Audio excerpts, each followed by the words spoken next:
I want to ask you a question. Do you know what your karmic contract is in this lifetime?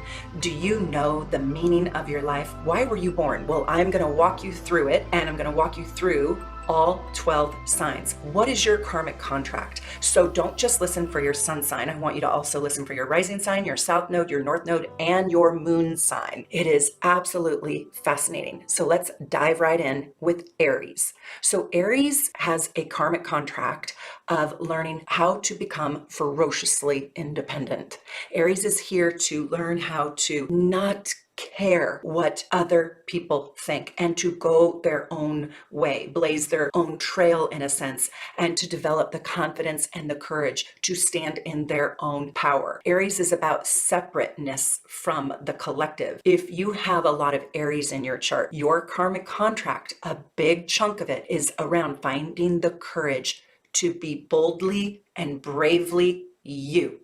Taurus. If you have a lot of Taurus in your chart, your karmic contract is around developing self-worth and self-esteem through becoming resourceful, or through your resources, having a sense of resourcefulness, if you will. It's also to become one with nature and to understand the majestic beauty of planet Earth. These are some of the most earthbound people that exist, understanding their place on earth, literally building a life that develops a sense of deep, meaningful self-worth is their karmic contract.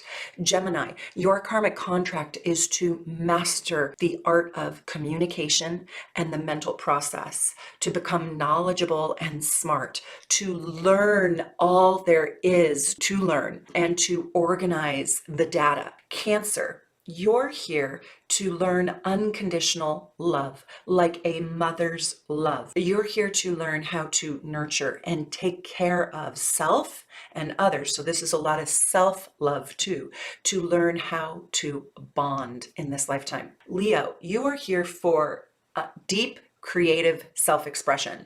Now that sounds kind of like wah-wah, but think of the power of creativity, being willing to step into the imagination of the possibility of something. So becoming a creative thinker or a great creative mind and expressing that unique thing, making something out of nothing, embracing that creative expression by living full out, by living completely to the edges of life. Virgo is here to learn deep self-mastery and to learn the art of perfection, or how to improve systems and structures and people and things, to see with a discerning eye what needs to be corrected, develop the inner critic, or to become a very meaningful and useful critic, to become a protege, learning and absorbing material and knowledge, developing knowledge, but then eventually stepping into the mastery and becoming the mentor. If you are a Libra, this is about learning the art of harmony, the peacemaker, learning diplomacy and how to do relationships right, and how to do relationships in balance where you don't completely lose yourself or neglect yourself. There's also a karmic contract around learning how to become an objective thinker. So let's talk about Scorpio. Scorpio has a karmic contract to heal wounds, to heal trauma for self and for others, and learning how to transform their wounds into strengths and gifts. This is the karmic contract of deep, deep transformation. Also, they're here to develop the ability to explore the emotional depths of life. Sagittarius is here as a truth crusader, seeking for the truth and the higher truths in life, and then etching out a belief system and living by that very belief system, kind of like walk your talk. And Capricorn is here to build a legacy, here to build something that has lasting value, that has a longevity in it, to find their rightful place within their community, to build a life or to become the facilitator of that very legacy that they are here to craft or build or command. Aquarius is here with a karmic contract as a trailblazer, as a revolutionary, as somebody who's here to break old patterns and systems that no longer work, to advance society, to join groups and organizations that will advance our experiences here on Earth, to bring the future to the present and to discover the future. They also have a little piece of their karmic contract where they have to be very bold and willing to live in a unique way, in a way that's different from everyone else. Now, Pisces, I think, has a very large karmic contract. They all do. But I find that Pisces can feel sometimes the most lost in their karmic contract because it really is hard to take shape or take form. And this is to become one with the universe, to understand the collective, to understand that plants, animals, minerals, humans, people all have life inside of them, and to learn unconditional love, divine love, and to be an expression of that love in the world. It's also the healer. It is the healer through transcendence, if you will. And so a lot of Pisces can feel sometimes lost because they know that their karmic contract is so enormous. Now, if you don't know me, my name is Meredith and I own my own company, Soul Navigation, and I am an evolutionary astrologer, and you can go explore all my videos on this channel. And I also have a masterclass that's available now on my website at soulnavigation.com. If you really want to learn how to read your chart, you can also book a reading with one of my fabulous team members over at soulnavigation.com. And if you don't know where these planets are in your own chart, you need to go buy one of my gorgeous natal charts. I make it affordable for everybody. Just click on the shop tab at soulnavigation.com. Now, I want to give you something else. I want to give you a little bit of a bonus. What I want you to do is I want you to think about the houses as well. So this is a little bit of a bonus piece to this video. I want you to know that house 1 acts like an Aries. So if you've got your sun, let's say in Sagittarius, and your karmic contract is around seeking the truth and living out that very truth, but your Sagittarius sun sits in your first house, and you can only know your houses if you know your birth time. You will see which houses, which planets are in which houses when you order a natal chart. So let's say your Sagittarius sun is in the first house. Well, what I want you to do is this. Are you ready? I want you to go back to where I was talking about Aries, and I want you to listen to the karmic contract. And now you'll remember that I said it is to become ferociously independent. Well, Aries and the first house act very similarly. They're not totally the same, but they have similarities. And I want you to blend Aries with Sagittarius. So what I said about Aries, because your sun is in the first house and the first house is naturally natally ruled by Aries, I want you to blend your Sagittarius karmic contract with the Aries karmic contract. So it would go something like this: seeking the truth and living by the truth, right? But then you have to add ferociously independent. So it is being completely bold and brave and courageous enough to go my own way, to independently go away from what the culture or the society or what my family or what my partner or what my siblings want me to do, right? And to seek out the truth on my own terms. And then I individually live out my belief system or my truths with courage, ferocious independence, not needing your opinion or your vote about it. And there's your karmic contract. So what I want you to do is I want you to look at your gorgeous natal chart and find out which house your sun is in, your moon is in, your nodal axis, your south node and your north node. And I want you to blend those houses with those signs. So I'll give you another example. If you've got a second house sun, you are going to listen to the part of Taurus that I spoke about.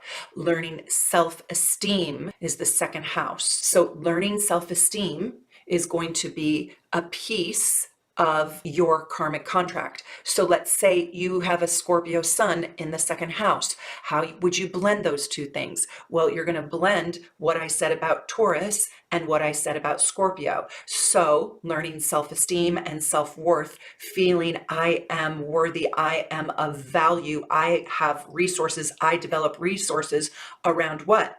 Around deep emotional healing, around forgiveness, around healing trauma, around transforming my wounds into my gifts. And when I transform my wounds into my gifts, like what doesn't kill you makes you stronger, I develop deep self-worth. Are you guys with me? Okay, let's do another example. So if you've got your sun or your south node or your north node or your moon in the third house, well, you know your karmic contract wants to be expressed through mastering using your voice, using your mind, and your ability to learn is a big part of your karmic contract.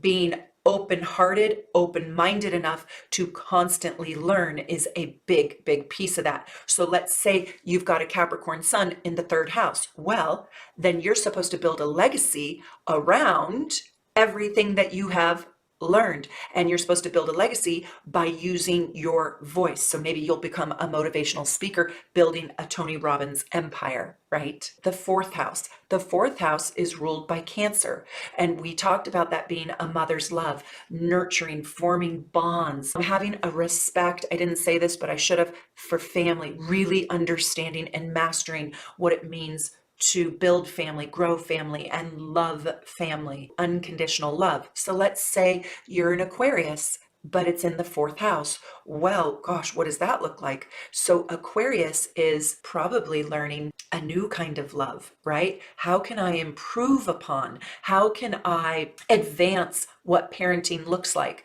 Maybe conscious parenting. Dr. Shivali talks about this. I actually think she is an Aquarian, and she's teaching how to love our children better. So how to love family better, how to bring the future to the present. What do kids need today that they didn't get in the 1930s and the 1950s and the 1970s and the 1980s, right? And how can we do family more innovatively? And how can we bring kind of a revolution to a new concept of family, of parenting? Okay, the fifth house. The fifth house is this deep, creative, passionate expression. What I want to talk about with Leo is here to live full out. I mean, full out. They are the life bringers. They're so creative that they have to constantly live inside of possibility. And they're the joy makers too. They have a performance about them. So performing is a big part of Leo's life. So let's do a combination of maybe Virgo. I like to pick something kind of hard. A Virgo sun in the fifth house. Okay, let's just take that as my little example. By the way, I'm just doing all these off the cuff. I haven't even thought of this before I did this video. Virgo in the fifth house would be to perfect, to master, to learn, and then become a mentor, right? To also advance systems. Virgos are also all about communication. And so to communicate in a massively creative way, to be fully self-expressed around serving others in a creative way. How could you teach creativity as a mentor, learning the creative process, being a very creative person? You could literally be a creative artist, a creative painter, and then you become a protege, and then you evolve into the mastery of that artistic pursuit. Then you become a mentor, or you stand in service around your creativity. Yeah. If you have a sixth house sun or south node, north node, or moon, what I just said, you're here to learn the art of perfection. You're here to learn how to perfect or improve upon, to fix. You're here to develop a deep self-mastery around your gifts and your talents. Virgos are usually quite masterful. And so if your sun is in that house, you probably have this innate ability to execute tasks to perfection or to mastery, whatever perfection looks like, to become sort of the ideal, right? Because there is no such thing as perfection, and Virgos get hung up on that. Libra, it's to harmonize and to create sort of unity, partnerships, to master the art of partnerships and diplomacy, and also the arts. I also want to say, if you have a strong second house placement, you will also probably love the arts, because the second house and the seventh house are both ruled by Venus. They're Venus houses, and that usually has the arts in it as well. The eighth house is going to be the house of transformation. So if you have your sun sign there, even if you're a Gemini, a piece of your karmic contract will be about transformation by going deep, deep, deep within, going into the places and spaces of life that are dark, deep, secret, and kind of gory, the hard stuff. This is also the house, I believe, of the detective and psychology. So uncovering the secrets and the mysteries about your own self. The ninth house will be a karmic contract around foreigners, around different cultures, around a belief system, around a truth that you need to live by. And whatever sign it is in will need to be blended. Just go back to that part of the video, and it will need to be blended together. The 10th house is you're here to be in the spotlight. You're here to really be somebody in the public eye, to build a legacy. If you guys know me, I talk a lot about this house being Beethoven's house. So this is really developing your legacy. What is a legacy? It is the thing that lives on after you are no longer on Earth. Aquarius, this is the house of the future.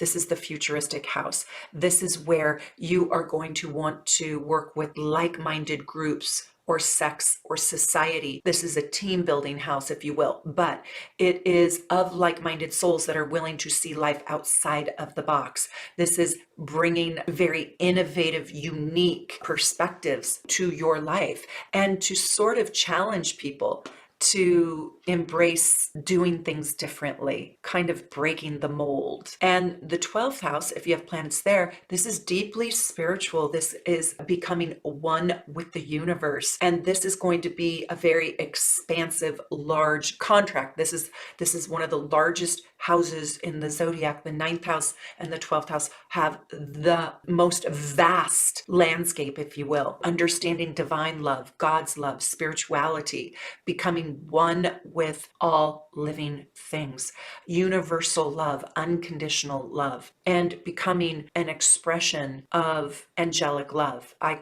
kind of call this house the house of the guardian angel. Okay, I hope you got something wonderful out of this, and that you can start to blend your karmic contract. I absolutely love being here with you. I'm here every 9:30 a.m. Pacific time on Sundays. Check out all my videos. And also, we do free tarot with Susie on Friday night at 4:30 Pacific time every Friday. So I can't wait to see you guys here next week as well. Go to soulnavigation.com, book a reading, buy a chart, check out all my reports. And from my home here in Seattle to yours, wherever you're at in the world, take good care.